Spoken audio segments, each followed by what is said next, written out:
Hey guys, this is Chubbs, and today I just wanted to show you all a little bit of Banished. This is a brand new city builder game from Shining Rock Software, and Shining Rock Software, as far as I'm aware, is actually just a one-man operation, so one person created this game, and I guess that's kind of a reason why it's, or at least one of the reasons why it's so fascinating. But this is pretty much a basic city builder. You focus on managing your resources, keeping your people alive and happy, and just expanding. It came out just about a week ago, and it's become very popular. It's managed to be one of the only games to knock DayZ off of the top sellers #1 spot on Steam. So it's quite a big deal, really. What I'm going to do is I'm going to start a brand new town. Just kind of walk you guys through how to start out and talk to you about how the game plays, and after I do that, I'm going to load up a town that I've spent quite a bit of time on, which you can actually see here in the background, and give you a tour of it and things like that. So let's start a new town. When you start from scratch, of course, the first thing you'll do is you'll give your town a name. You can type your own name in if you want to, or you can also click this button here and it kind of cycles through randomly generated names. Gettysburnham. That's kind of an interesting name. I guess we'll stick with that. You can also randomly generate the map seed, which is kind of like a random number that determines what the terrain is, or what the map is, I should say. What's really cool about this is if you find a good seed that starts you out in a good spot, you can actually get this seed number and copy it and use it again if you want to start at on the same map, or you can even share it with people online and they can put that number in and start where you did. So that's a cool feature they included. You can also change the terrain type. You can choose between valleys and mountains. The size of the terrain, or basically the size of the map. What the climate is like. You can choose between mild, fair, and harsh. Whether or not disasters are on. This would be like tornadoes. I think fires are included with that, things like that. And also you can select your starting conditions, and this is kind of like the difficulty level. It's on medium right now. If I were to put it on easy, it would start me with a whole bunch of people and a bunch of resources, and if you put it on hard, then you start with few people and very few resources. That makes it harder to get started. Medium's kind of like a good middle ground, so I think I'm going to go with that. So let's get started and let's create Gettysburnham. And when you go to create a new map, at the bottom it has some kind of funny phrases as it's loading, sort of like SimCity and The Sims. Avoiding a tornado, hiding chicken eggs, casting shadows. So it's got some kind of funny phrases, but let's pause the game and look at where we started. So it looks like it put us right next to the main river, which is great because the main river is where you're going to be putting your fishing docks at to get fish, which is food for your people. And also you can put a trading post along the river, and a merchant will come by boat every now and then, and you'll be able to trade goods with him and get some goods that you otherwise wouldn't be able to acquire. But all that aside, let's look at what we've started with here. So we have a bunch of people. We also have two structures. We have a stockpile and we have a storage barn. The storage barn is where you're going to put your materials like food, coats, tools for your people, herbs that your herbalists collect, just a bunch of different materials like that. And the stockpile, as you can clearly see, is where your raw materials and resources will go, like logs, stone, iron, even your firewood that your woodcutters will chop up, things like that. So these two buildings are essential for storing your goods, and you can construct more of these later on, and you'll definitely need to, because eventually these will become full. But you can see that our people have these icons over their heads, these house icons, and this means that they need a home to stay in. They currently don't have any houses, so they have no place to stay, and houses are essential not only to give your people somewhere to go to and stay, but also to keep them warm during the winter, because this game goes through the seasons like spring, summer, winter. They'll also need to store food in their homes and different things like that, so you have to give them a home, otherwise they'll freeze to death. They won't have anywhere to store food, and it'll just be a bad way to start the game. I'll just put it that way. So what I usually do when I start out is I activate 3 panels that are very helpful, and this UI here allows you to move everything around just like in a operating system, just like in Windows. You can move these around. So here in the lower left, I'll just kind of tell you about these 3 things that I activated. In the lower left, we have the event log. This is where different events will pop up, like if a person is born, if somebody dies, if you get low on resources, they'll start to accumulate here, and you can see what's going on. Here in the upper left, this is probably one of the most important things. You can see the name of your town. You can see how many years your town has lasted, and also what the season is. You can see how many people your town has. You can see the temperature. You can also see all of your resources, as well as how happy and how healthy your people are. So this is very important here to monitor this. Now this second window below it is arguably as important, if not more. This is the little window that you're going to use to assign jobs to your people. So when an adult starts out, they always are a laborer, and laborers just do like miscellaneous tasks like collecting resources, picking things up and taking them to different places, just basic tasks. They don't really specialize in anything. They just do random jobs. But as you place different buildings, you're going to need to assign jobs. Like say you build a blacksmith building, well, you're going to need to assign one of your laborers to become a blacksmith. That way, you know, somebody will be employed there and the building won't just be empty. But we'll get to that here later. So first, let's go ahead and address this issue here with the house icons by naturally placing some houses. So you can use the R key to rotate them. You can also press F to cycle through different models if you want to give your houses different looks. I usually don't bother with doing that since it's just a visual difference. It doesn't change how the houses function. I guess I'll put, I really probably should have spread the houses out. I'm just going to put them all side by side like this though. I'll put 4 down, and then I'm going to put a road, a dirt road that connects them. Dirt roads don't cost anything as far as I know, and what they do, or what roads in general do, is speed your people up when they walk on them. So that helps them get from place to place a little bit quicker.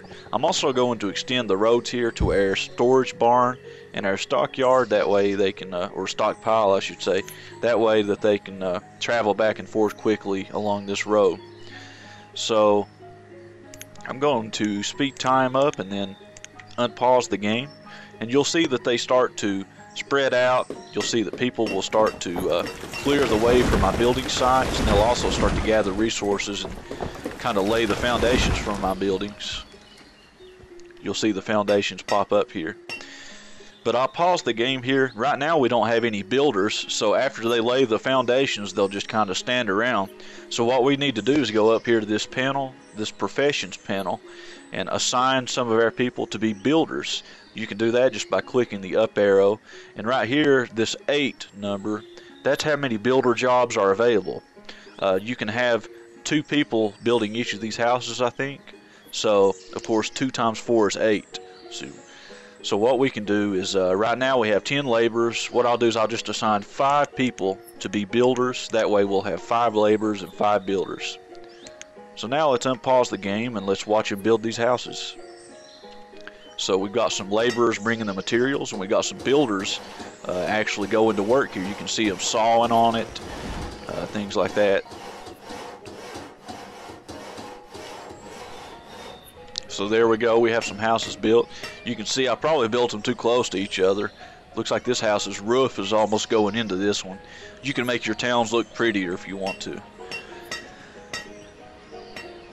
You can actually see right here with this house selected, you can see the people inside it. Looks like we have a few children and 2 adults.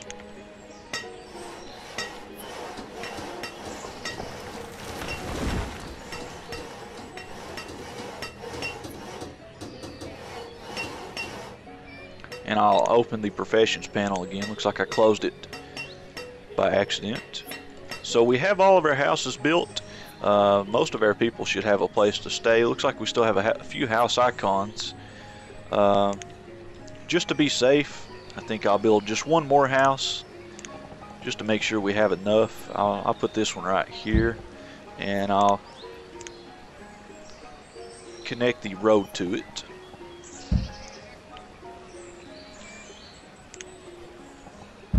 Alright.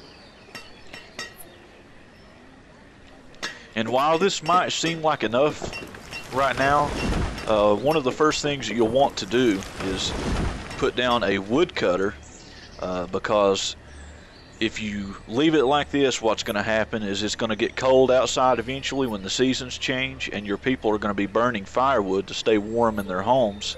And if you don't have a woodcutter, you're not going to have people to produce more firewood.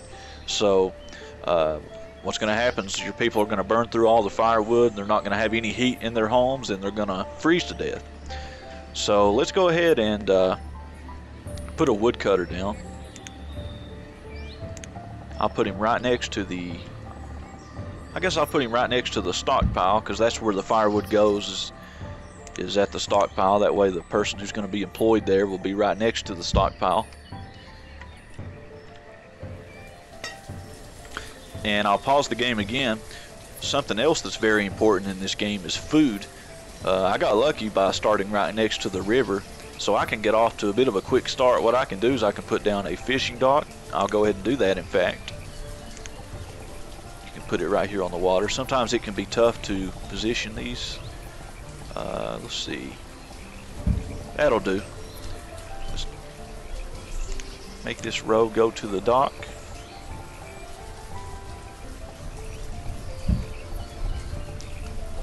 Okay, so once that's constructed, we'll have some people to be able to fish, and what they'll do is they'll catch the fish, and the fish will be taken here to the storage barn, and that's where people can go get it to eat. Another great building to put down for food is a gatherer's hut. This is where people will, when they work in this hut, they'll go out and they'll gather berries, things like that. Then they'll bring the berries and stuff to the storage barn. So generally it's best to put them out like in the forest where there's going to be some bushes and stuff to pick. I'm going to put them out here. And you know, what I might should have done is maybe waited. I probably should have waited, and instead of building this extra house here, I probably should have built an extra house near the gatherer's hut. That way the gatherers would have a place to stay. So let me find it by clicking around. Okay, so since I have this gatherer's hut out here, I'm going to try and build a road that connects the hut to the rest of the town here, just to speed up the walking from back and forth from it. Sometimes it's, if you put it out in the forest like this, it's kind of tough to see it. Yeah, it looks like I built the road right. So let me close the panel for it. And in the upper left you can see the resources here. You can see our logs, our stone, and our iron. Most of the early buildings require, I closed it by accident. Most of the early buildings require logs and stone. So what you probably want to do too is tell your people to gather some extra stone and some logs. You can do that just by going to this remove resources button. And I'm going to pause time, and you can drag.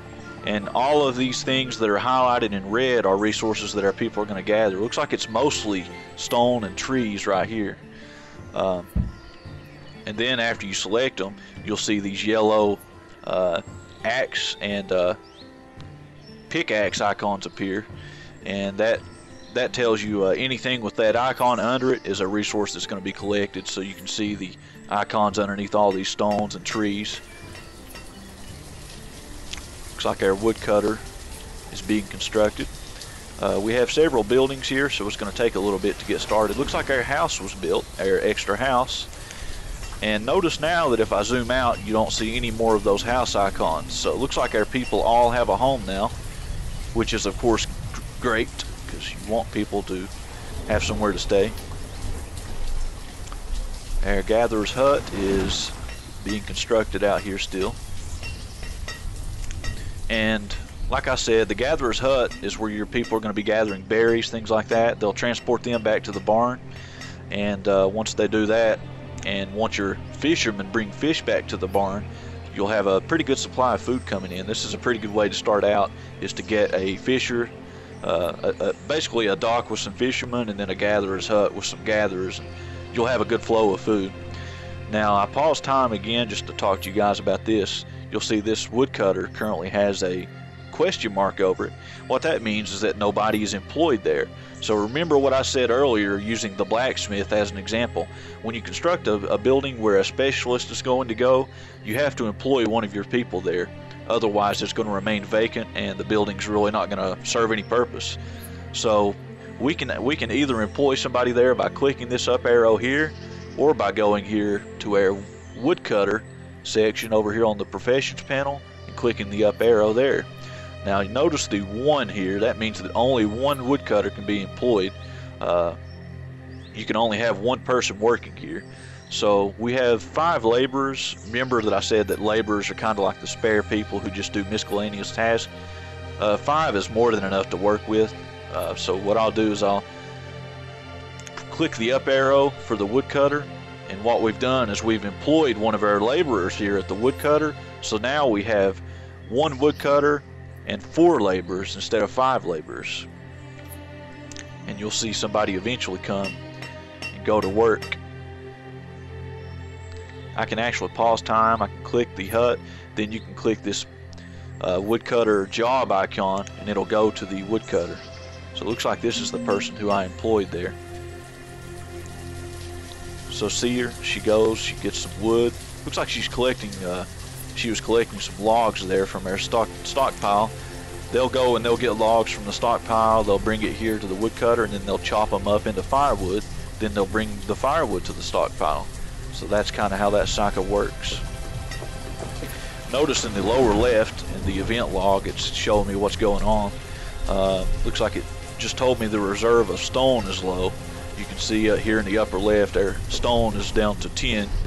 But I do have some laborers here collecting some resources because of that command that I gave earlier, so that's not going to be much of an issue. You'll see the number increase for it. If your resources are kind of low, you'll almost always want to have people out there gathering some stuff. So our gatherer's hut is still being constructed, but our fishing dock, I should say, is finished.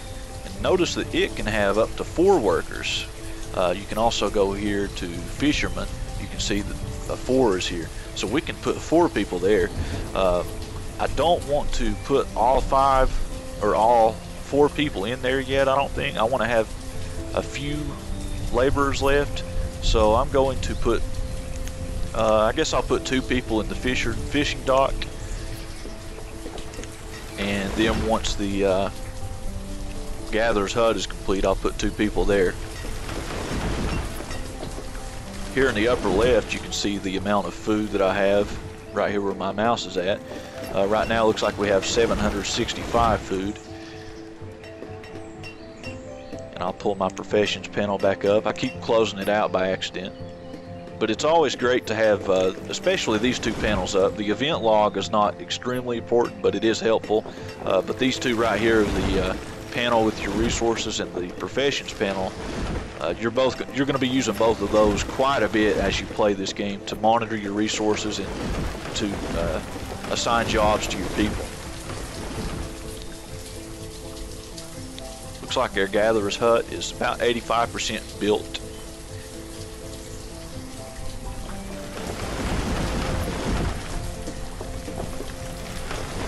So you can see my woodcutter here working.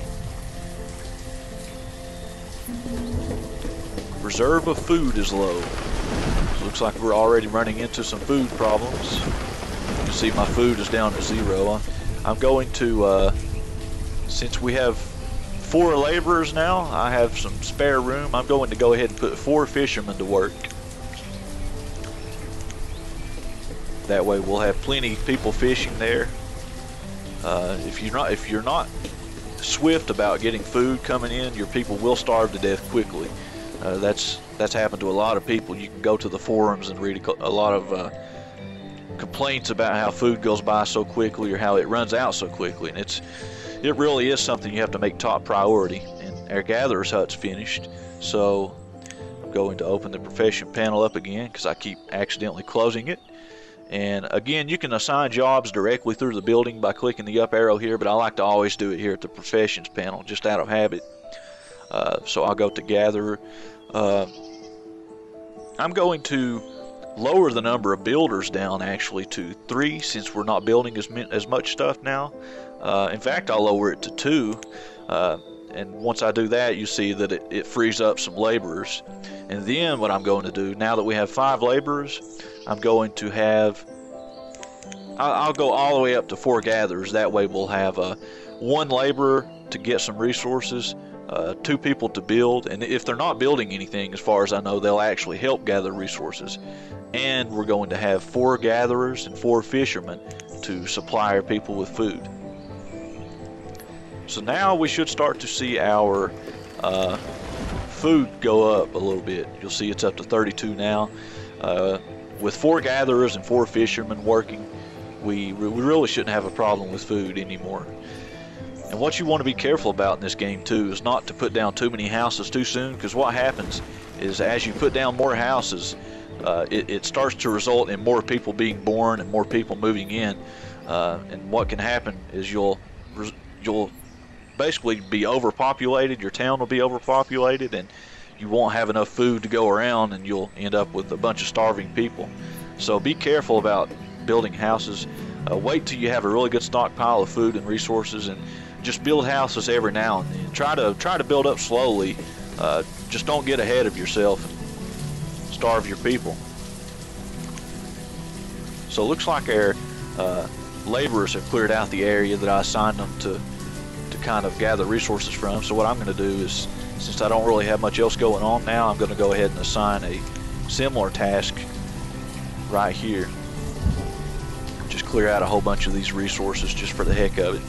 It's always good to clear out resources when you have the time.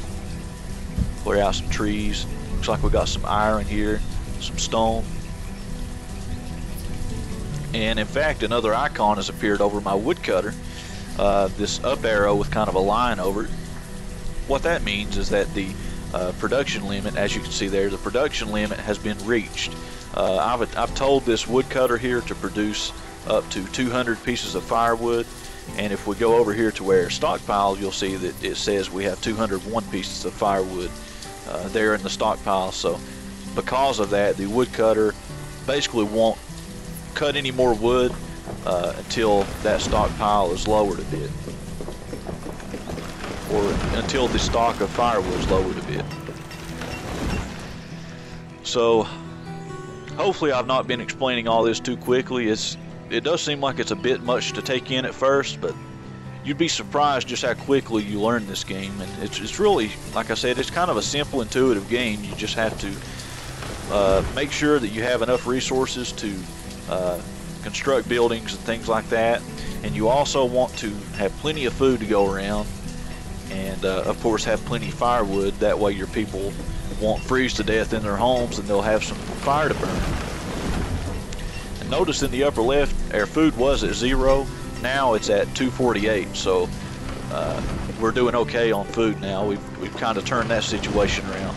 Definitely don't have to worry about people starving anymore.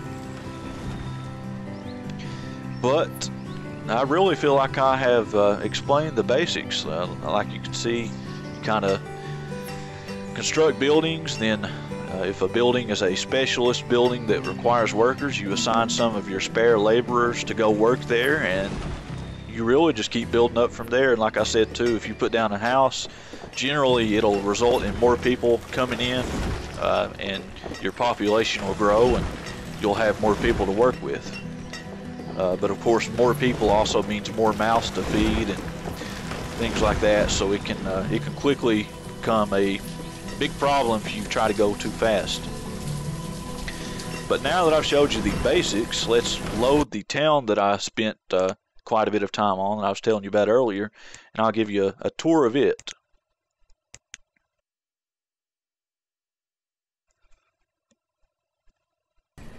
So I'm going to pause it. This town is called Gilcresco. I actually just used another random name for that. I'll close these panels just to clear up some space here on the screen, let you guys see, since I'm not going to be actually playing it. I'll just be touring you around it. So I started this town right here, right here. As you can see, I got lucky again and was placed right near a river. And as I've built up this town, I've kind of split it up in some different sections. And I'll slow down time to just 1x to allow things to be in motion, but to not go by too quickly, just so you'll have something to look at as well. But like I said, I split this town up into a few different sections. Over here to the left is our farming section. You can see we have a pepper field and also a wheat field, and we have a walnut orchard as well. So this is where my farmers are. I also have a graveyard over here, and if you click it, you can see we have 7 graves. So 7 people have died so far in my town. They've actually all died of old age. I've not had any starvation deaths or anything like that. This section of town where I started is kind of like the town hub. This is where most of the houses are. I also have a schoolhouse, a town hall, different things like that. And I meant to show you over here too where my farms are. I have a trading post. This is where the merchant that travels by boat will come to. You have different merchants, and they'll just show up randomly, and they'll arrive at this port and kind of stay here, and you can trade stuff with them. Over here to the right of like my town hub is a quarry. This is where you mine stone from if you run out of stone on the landscape. You can see it has this this shape here. This means that it almost looks like a white stop sign. This means that I have this means that it's basically not in production, and I've not employed anybody here. The reason for that is right now you can see I have 188 stone. I have plenty of stone right now, so really there's no need to have anybody working there. I could, instead of employing them here, I could employ them elsewhere that would help me out. But once I do run low on stone, I'm going to employ them. I'm going to employ the people here, and that should help me quite a bit later in the game.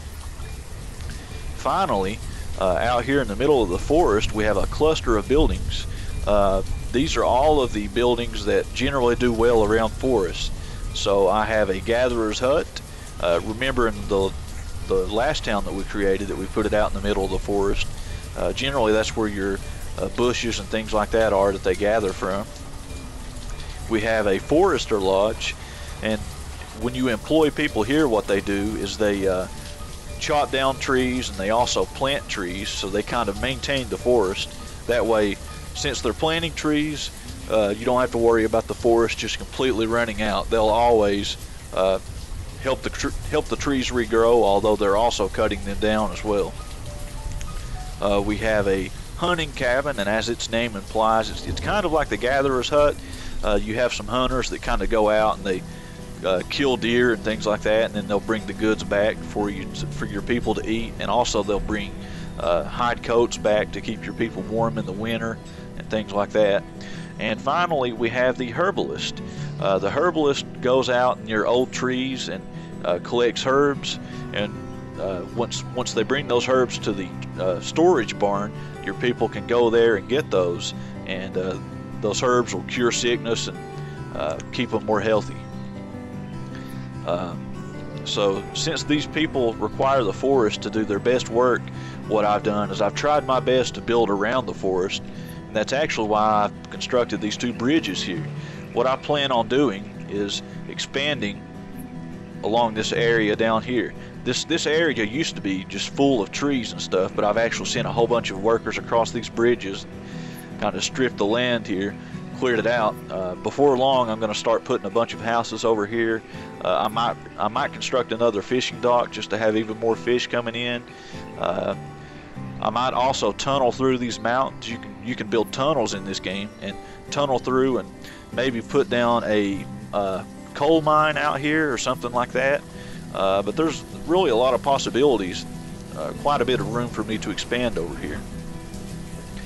But I think that really has just about covered everything that I had to show you guys about Banished. So this game is it's only $20 on Steam, and I would definitely recommend it if you're interested at all in city builders. This is one of the easiest city builders to get into at least that I've played. And like I said, it's a whole lot of fun. It's really addictive, and I think you'll have a really fun time building up your own town and just trying to help your people survive and watching it develop. So thank you guys for watching this video, and if you have any questions, just let me know in the comments. This is Chubbs, signing out.